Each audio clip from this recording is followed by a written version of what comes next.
Hi, this video is to show you how to update your Chromebooks. It is important that we update our Chromebooks at least twice a year to keep up with the changes that Chrome is making to keep our Chromebooks working at their best.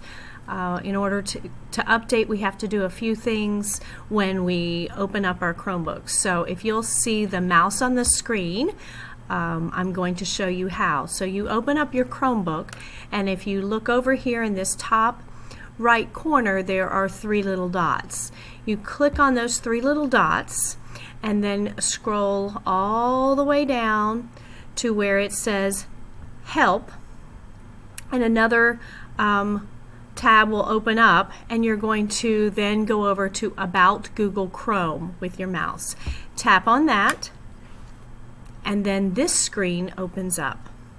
Now I don't have any because mine has been updated, but then you will see this right here, this area right here. There's usually a button right here that says Updates. You will click that, and then your computer will go through the updates. Sometimes if your computer has a much smaller number than 77, then it'll take longer. So currently we are at version 77 with our Chrome updates. So that's what you're looking for. This is a good idea to do before recess or lunch so that they can update while you're away from your computer.